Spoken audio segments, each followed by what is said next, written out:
Happy Thursday, everybody. Mr. Markware here with you once again.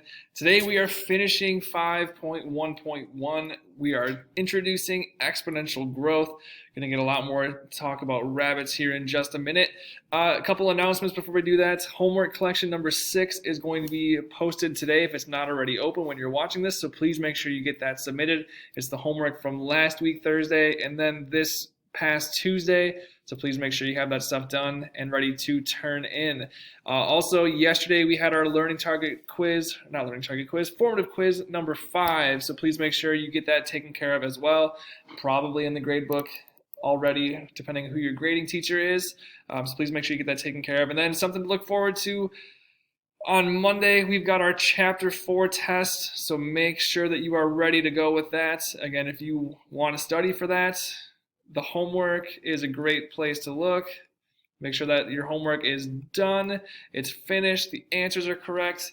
That's a great place to look. I would recommend having your toolkit filled out and ready to roll for Monday as well. And if you're really still struggling after that, check out those the lesson videos that Mr. Myers and I have put together for the last chapter as well. It's a great resource to review your notes, reread through your notes if you're still struggling with the stuff from Chapter 4, or if things are really bad and you're not hanging by a thread so far, reach out to your grading teacher and we can maybe work something out to help you feel prepared to take that test this upcoming Monday. So make sure you're being proactive on that if you are still kind of struggling with some of that stuff from Chapter 4. That being said, let's just jump right into the second half of 5.1.1. First things first, here's those answers from 5.1.1a. Pause the video if you want to see these things in a little more detail. I'll slide down so we can get everything in. And boom, we're going to roll right on with our little warm-up here. So, little review on function notation. Given function is f of x is equal to 4x minus 2. So 4x minus 2. So what is the value for f if f of x is equal to 22?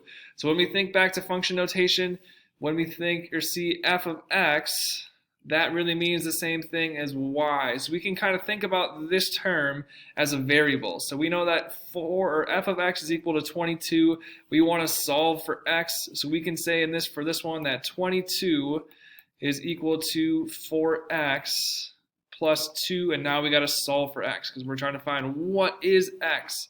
So our first step, we got to multiply or subtract 2 from both sides. Subtract 2 from both sides, we get 20 is equal to 4x. Now we can divide by 4. Divide by 4, our 4's go away. And if we move this off to the right, we get x to equal 5. Next, the other way we can use function notation is if we see something like this, or this means f of 3. So f of 3, what that really means is that if we have a number inside our parentheses, that is saying that x is equal to 3, and we got to plug in 3 to our function up on the top here.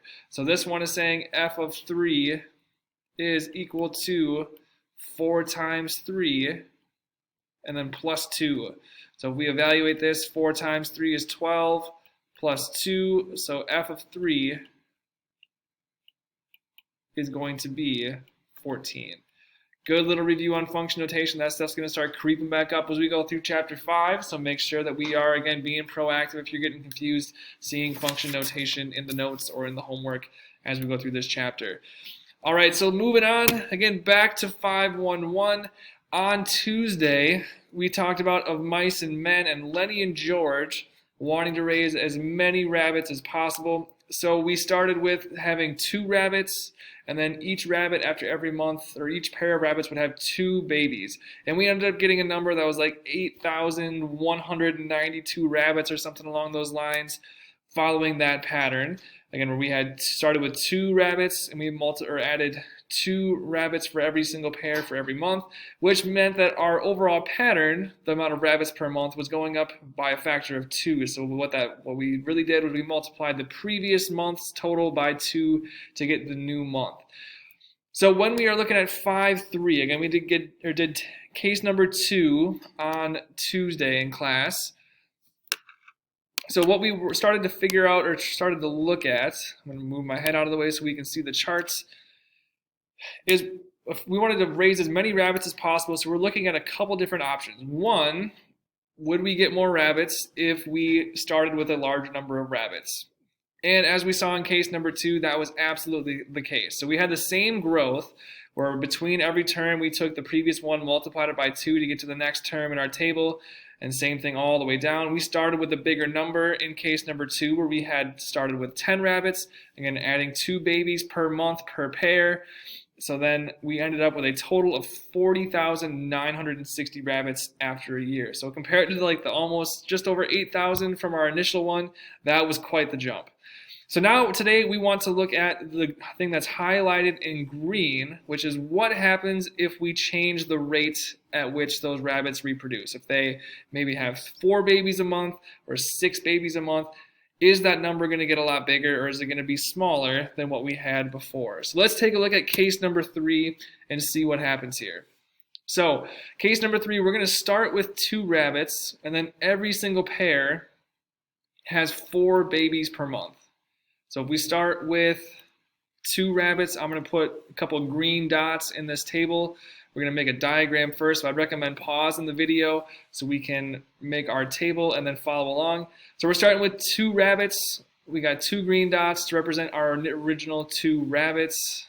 Again, our total to start is going to be 2. So now, again, our growth, each pair of rabbits the following month has 4 babies per month.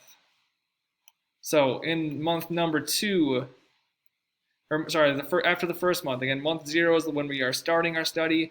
After 1 month, we've got our original 2 rabbits. Those 2 rabbits have 4 new babies. So they have 1, 2, 3, and 4.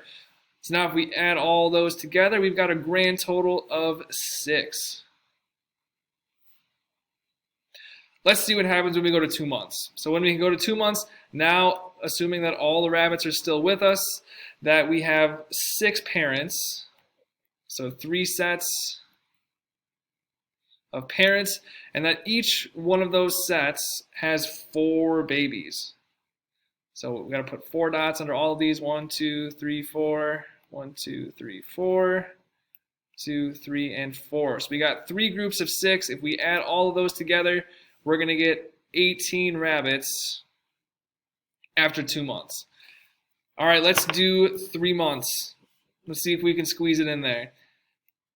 So we've got 18. We got to have 9 sets of parents at the top. We got 1, 2, 3, 4, 5, 6, 7, 8, 9, 10, 11, 12, 13, 14, 15, 16, almost 17, 18. We got them in. All right, so every single one of those pairs of parents is going to have, again, 4 more babies. So we're going to have a whole lot of dots here. 1, 2, 3, 4. 1, 2, 3, 4. 1, 2, 3, 4. Just kind of plotting these points here. Red dots are the babies again. Green dots are the parents.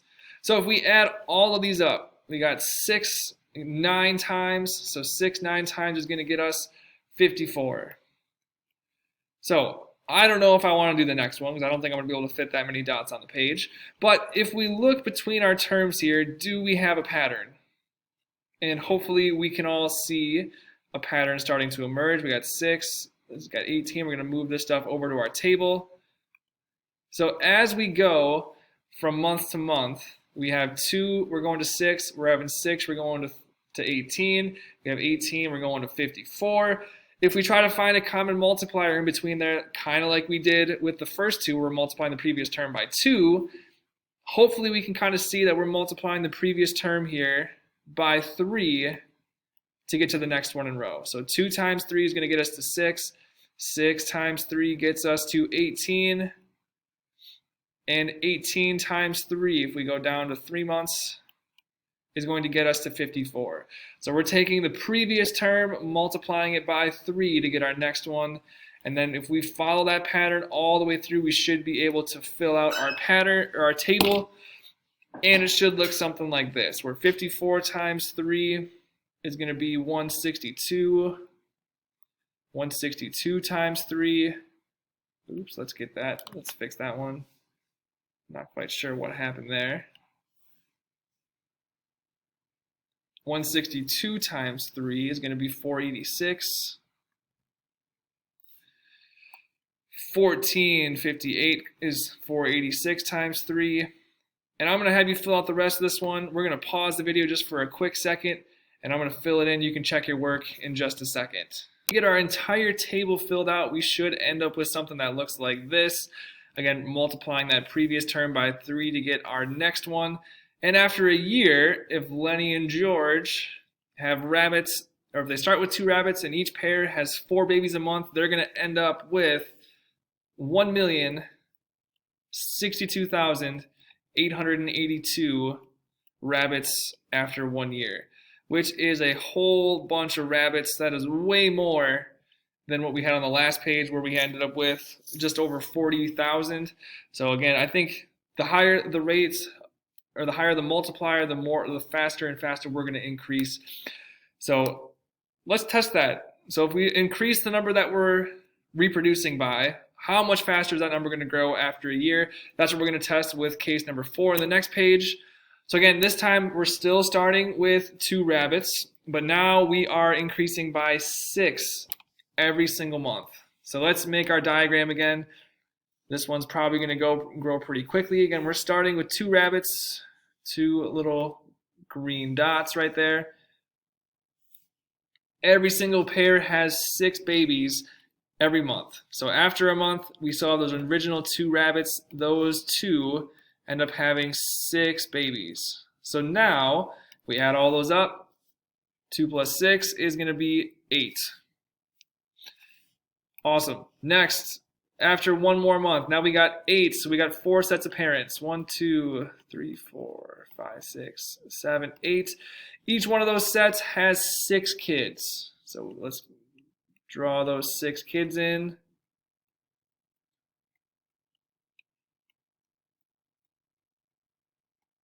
Almost there. So if we add all those up, again, we got 8 dots 4 times, which tells us that we've got 32 total rabbits after 2 months. So instead of trying to do that again, where we're going to have a whole bunch of dots, because it's going to be, I think we can figure out the multiplier here between these 2 terms. In order to go from 2 to 8, we got to multiply 2 by 4. If we multiply 8 by a number to get to 32, that happens to be 4. So if we wanted to figure out 3 months, we do the exact same thing, multiply 32 by 4, and then we'd end up getting 128 rabbits after 3 months. So again, if we move that over to our table, again, we're multiplying the previous term by 4 to get the next one. So 2 times 4 again is 8, like we know. 8 times 4 is 32. 32 times 4 is going to get us 128. Multiplying the previous term by 4 to get to the next. Let's take a quick second to fill out the rest of that table to see how many Lenny and George are going to get after a year. Once we get our table filled out again, hopefully it looks something like this for case number 4, where after a year, if we start with 2 rabbits and each pair has 6 babies a month, after a year, Lenny and George are going to have 33,554,432 rabbits, which again is way bigger than even the last case that we did, where we were only growing by 4 babies, or each pair had 4 babies per month. So obviously, as we can see, the bigger the multiplier is between these terms, the faster and faster that number of rabbits is going to grow. And I hope if they ended up having this case for their farm that they got a whole lot of land, because I think 33 million rabbits is going to be quite a bit to take care of. So as we can see at the bottom of the page, which case would appear to give Lenny and George the most rabbits? Absolutely, like we can see, is case 4, where they've got 33,554,432 rabbits, which is a whole bunch. I would not want that many rabbits, that is for sure. All right, let's keep rolling here, folks. 5, 4. Look back at the tables we created through 5, 1, and 5, 3. What pattern do they all have in common? Again, like we've been kind of talking about a little bit. Again, they're exponential functions, but to get to the next term, oops, let's fix that. To get the next term,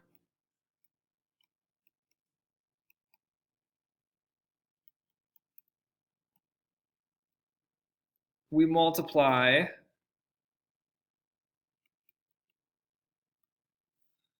the previous term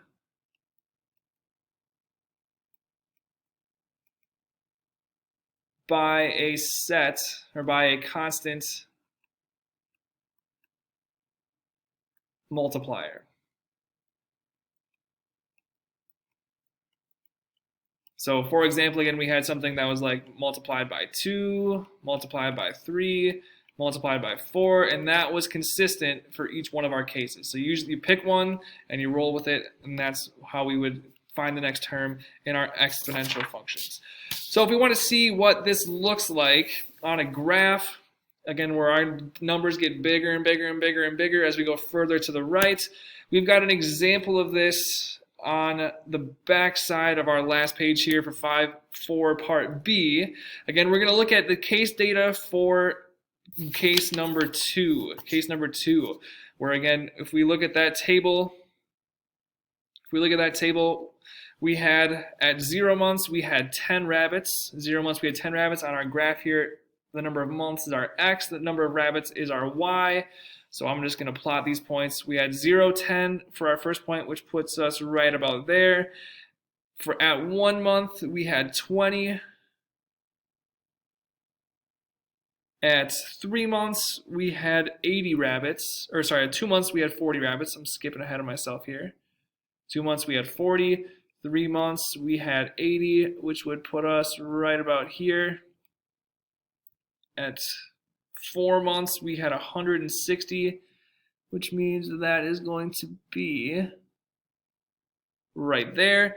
And then we had 320 at 5 months, which is way up here. So again, the look of this on a graph is very consistent to what we saw on our tables, where our values just keep getting bigger and bigger and bigger as we get further along in time, where again, that time was going from, or adding months going to the right. And again, our number of rabbits is increasing faster and faster, especially if we look at the slopes of those little lines connecting those points. We have a really low slope of a fourth, and then we have a slope of a half, then it's like a slope of 1, and so on and so forth, and it just gets really, really, really crazy big, crazy fast the further we go to the right. So again, this is the shape of our exponential graph, which we will talk about in much more detail in the coming weeks. So that's where we're going to stop for today. We're going to leave you with one last thing. The homework is the last section of 511, so 511B. Please make sure you take a look at that at some point over the weekend. Remember, test on Monday. If you're still struggling with stuff, reach out to your grading teacher and ask for help. Take that learning target or formative quiz from yesterday. That was quiz number 5, and then get that homework turned in as well. If you got any questions, though, please let us know. Otherwise, have a great weekend, everybody, and we'll see you all back in person next week.